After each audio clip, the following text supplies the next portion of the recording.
Hello guys, good morning. Welcome to study solo. तो आज है 8 दिसंबर और आज के करंट अफेयर्स को हम देखने जा रहे हैं। तो पहला क्वेश्चन हम लेते हैं, international civil aviation day is celebrated on dash. तो कब मनाया गया इंटरनेशनल सिविल एविएशन डे? तो ये मनाया गया है 7 दिसंबर। तो ऑप्शन नंबर 3 सही हो जाएगा। तो इसको हिंदी में कहते हैं अंतर्राष्ट्रीय नागरिक उड्डयन दिवस। तो 1996 में संयुक्त राष्ट्र जो महासभा है, मतलब यूनाइटेड नेशन जनरल असेंबली ने घोषणा की थी कि प्रत्येक वर्ष 7 दिसंबर को अंतर्राष्ट्रीय नागरिक उड्डयन दिवस के रूप में मनाया जाएगा। तो जो इंटरनेशनल सिविल एविएशन ऑर्गेनाइजेशन है, इस दिवस को 7 दिसंबर 1984 से मनाया गया है, जो अंतर्राष्ट्रीय नागर विमानन पर हस्ताक्षर करने की 50वीं वर्षगांठ है। तो यहाँ पे नाम आया है संयुक्त राष्ट्र महासभा, यानी यूनाइटेड नेशन जनरल असेंबली। तो यूनाइटेड नेशन जनरल असेंबली संयुक्त राष्ट्र के 6 प्रमुख अंगों में से एक है, जो संयुक्त राष्ट्र के मुख्य विचार विमर्श, नीति निर्माण और प्रतिनिधि अंग के रूप में भी कार्य करता है। इसकी शक्तियां, संरचना, कार्य और प्रक्रियाएं संयुक्त राष्ट्र चार्टर के अध्याय 4 में निर्धारित की गई है। तो इसके अध्यक्ष कौन है? किसके? संयुक्त राष्ट्र महासभा के। इसके अध्यक्ष हैं तिजानी मोहम्मद बंदे। मुख्यालय कहाँ है? न्यूयॉर्क में, संयुक्त राज्य अमेरिका में। संस्थापक कौन है? संयुक्त राष्ट्र है। स्थापित कब हुआ था? 1945 में, न्यूयॉर्क में, संयुक्त राज्य में। ओके, तो इतना इस क्वेश्चन जानते हैं, आगे हम बढ़ते हैं। सो नेक्स्ट क्वेश्चन है, 40 years with Abdul Kalam untold stories is authored bye. ये किसने लिखी है? 40 years with Abdul Kalam untold stories. तो ये लिखी गई है book doctor A Sivathanu Pillai के द्वारा। और इसका विमोचन किसने किया है? भारत के उपराष्ट्रपति एम वेंकैया नायडू ने इसका विमोचन किया है। और इसको प्रकाशित किसने किया है? तो ये पुस्तक प्रकाशित की गई है पेंटागन प्रेस LLP। किसने? Pentagon press LLP। इसको आपको याद रखना है। नाम आया है अब्दुल कलाम का। तो अब्दुल कलाम का पहले तो पूरा नाम क्या था? पूरा नाम है अबुल पाकिर जैनुल देबेन अब्दुल कलाम। एक भारतीय एरोस्पेस वैज्ञानिक और राजनीतिज्ञ थे। उन्होंने 2002 से 2007 तक भारत के 11वें राष्ट्रपति के रूप में कार्य किया। उनका जन्म और परवरिश रामेश्वर, तमिलनाडु में हुआ और उन्होंने भौतिकी और एरोस्पेस इंजीनियरिंग का अध्ययन किया। ठीक है। जन्म कब हुआ था? 15 अक्टूबर 1931 में रामेश्वर में। और निधन कब हुआ? 27 जुलाई 2015 में शिलोंग में उनका निधन हो गया था। पूरा नाम क्या है? अबुल पाकिर जैनुलाब्दीन अब्दुल कलाम। पुरस्कार कौन कौन से उनको मिले हैं? तो भारत रत्न, पद्म विभूषण, पद्म भूषण। ये है वो बुक जो हमारे उपराष्ट्रपति एम वेंकैया नायडू के द्वारा विमोचित की गई है। तो नेक्स्ट क्वेश्चन है, department for promotion of industry and internal trade DPIIT office holder is dash. तो कौन है ऑफिस होल्डर? तो ये हैं पीयूष गोयल। तो इसको हिंदी में कहते हैं औद्योगिक नीति एवं संवर्धन विभाग, DPIIT। तो इसके ऑफिस होल्डर यानी कि कार्यालय प्रभारी हैं पीयूष गोयल। तो नेक्स्ट क्वेश्चन है, dash has top the 2020 Fortune 500 list of Indian companies. तो किसने इस लिस्ट को टॉप किया है? तो इस लिस्ट को टॉप किया है रिलायंस इंडस्ट्रीज लिमिटेड। तो इसने रिलायंस इंडस्ट्रीज लिमिटेड ने इसे टॉप किया है। और सेकंड नंबर पे रही है इंडियन ऑयल कॉर्पोरेशन और थर्ड नंबर पे है oil and natural gas corporation और फर्स्ट पे है रिलायंस। जो सूची है ये कौन जारी करता है? तो इसे फॉर्च्यून इंडिया जारी करती है। और देश की सबसे बड़ी तेल फर्म इंडियन ऑयल कॉर्पोरेशन जो है, ये दूसरा स्थान इसने हासिल किया है। और तेल एवं प्राकृतिक गैस निगम तीसरे स्थान पर है। तो फॉर्च्यून इंडिया ने इसे प्रकाशित किया, जो कि कोलकाता में स्थित है। RP सिन्हा गोयल समूह का एक हिस्सा है। तो स्थापित कब हुआ ये? फॉर्च्यून इंडिया का नाम आया है। तो फॉर्च्यून इंडिया दुनिया की सबसे सम्मानित व्यावसायिक पत्रिकाओं में से एक है।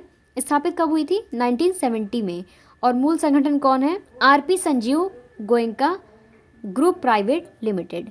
तो इतना हम इस क्वेश्चन जानते हैं, आगे बढ़ते हैं। तो नेक्स्ट क्वेश्चन है, who has topped the list of wealthy women of India according to Kotak wealth Hurun leading wealthy women report. तो किसने इस लिस्ट को टॉप किया है? तो इस लिस्ट को टॉप किया है रोशनी नादार मल्होत्रा। तो रोशनी नादार मल्होत्रा हैं कौन? तो ये SCL टेक्नोलॉजीज़ की चेयरपर्सन हैं। इन्होंने इस लिस्ट को टॉप किया है। और सेकंड पे रही हैं किरण मजुमदार शाह और थर्ड पे हैं लीना गांधी तिवारी। ठीक है। तो किरण मजुमदार शाह जो हैं ये बायोकॉन की हैं और लीना गांधी तिवारी USV की हैं। और रोशनी नादार मल्होत्रा चेयरपर्सन है SCL टेक्नोलॉजीज़ की। तो Kotak wealth Hurun leading wealth woman report ने दूसरे संस्करण के मुताबिक भारत की सबसे धनी महिलाओं की सूची में टॉप किया है रोशनी नादर मल्होत्रा ने। ठीक है, तो यहाँ पे नाम आया है एससीएल प्रौद्योगिकी यानी कि एससीएल टेक्नोलॉजीज। तो एक भारतीय बहुराष्ट्रीय सूचना प्रौद्योगिकी सेवाओं और परामर्श कंपनी है जिसका मुख्यालय कहाँ है, नोएडा उत्तर प्रदेश भारत में है। ठीक है, तो इसके सीईओ कौन है, सी विजय कुमार। स्थापित कब हुआ था एससीएल टेक्नोलॉजीज, 11 अगस्त 1976 में स्थापित हुआ था। मुख्यालय है नोएडा में। संस्थापक कौन है, शिव नाडर, अर्जुन मल्होत्रा और मूल संगठन है एससीएल एंटरप्राइजेज। तो इस लिस्ट को टॉप करने वाली कौन है, रोशनी नादर मल्होत्रा। इनका नाम आपको याद रखना है। सेकंड पे है किरण मजूमदार शाह और थर्ड पे है लीना गांधी तिवारी। ये है रोशनी नादर मल्होत्रा जिन्होंने इस लिस्ट को टॉप किया है। आगे तो नेक्स्ट क्वेश्चन है, who is named as first ever time kid of the year. तो ये पहली बार हुआ है कि first ever time kid of the year select हुआ है, तो इसे याद रखना बहुत ज़रूरी है। तो ये हैं इस बार की गीतांजलि राव। गीतांजलि राव जो 15 साल की हैं, इन्होंने ever time kid of the year का खिताब जीता है।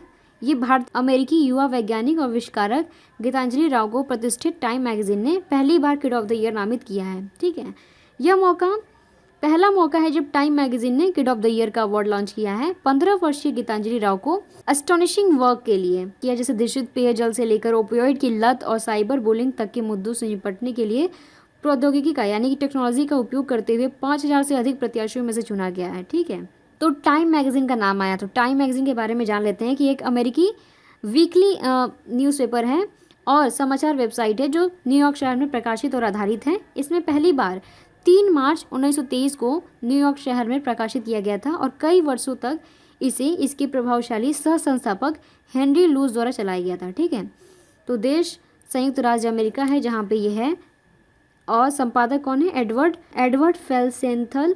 पहली बार कब प्रकाशित किया गया, 3 मार्च 1923। तो ये है गीतांजलि राव जिन्होंने किड ऑफ द ईयर, जिनके नाम ये खिताब हुआ है टाइम मैगजीन की। तो नेक्स्ट क्वेश्चन है, Kolkata Majerhat bridge name dash to mark Subhash Chandra Bose 125th birth anniversary. तो जो अभी नवनिर्मित मज़र हाट पुल को क्या नाम रखा गया है, क्या नाम दिया गया है, तो नाम दिया गया है जय हिंद ब्रिज। तो ये ऑप्शन नंबर 1 करेक्ट हो जाएगा, जय हिंद ब्रिज। तो जो पश्चिम बंगाल के मुख्यमंत्री हैं कौन है, ममता बनर्जी। उन्होंने सुभाष चंद्र बोस की जो 125वीं जयंती के उपलक्ष्य में कोलकाता में जो अभी नवनिर्मित माजरहाट पुल है उसको जय हिंद पुल के रूप में नामित कर दिया है। तो यह नया पुल है जो एक पुराने पुल की जगह पर बनाया गया है जो सितंबर 2018 में ढह गया था। तो ये जो है 650 मीटर लंबा है और कोलकाता के मध्य भाग को बेहल और अन्य पश्चिमी उपनगरों से जोड़ता है। तो बात आई है पश्चिम बंगाल की, तो ये रहा पश्चिम बंगाल मैप में। तो जो पश्चिम बंगाल है इसके मुख्यमंत्री हैं ममता बनर्जी, राज्यपाल हैं जगदीप धनखड़, राजधानी है कोलकाता और जनसंख्या है 9.03 करोड़। तो इतना हम इसके बारे में जानते हैं, आगे बढ़ते हैं। तो नेक्स्ट क्वेश्चन है, dash achieves highest ever rating point in T20 history. तो किसने T20 इतिहास में सबसे अधिक रेटिंग हासिल कर इतिहास रच दिया है, तो ये हैं इंग्लैंड डेविड मलन। तो इंग्लैंड के जो दाविद मलन हैं इन्होंने सबसे ज़्यादा पुरुषों में T20 प्लेयर रैंकिंग में बल्लेबाजों के लिए सबसे ज़्यादा रेटिंग अंक हासिल किए हैं। तो 33 वर्षीय मालन 915 अंक पर पहुंच गए हैं। कितने, 915 अंक पर लेकर ये टॉप कर दिए हैं इस लिस्ट को। और इस तरह वह फॉर्मेट में 900 अंक का आंकड़ा पार करने वाले पहले खिलाड़ी बन गए हैं।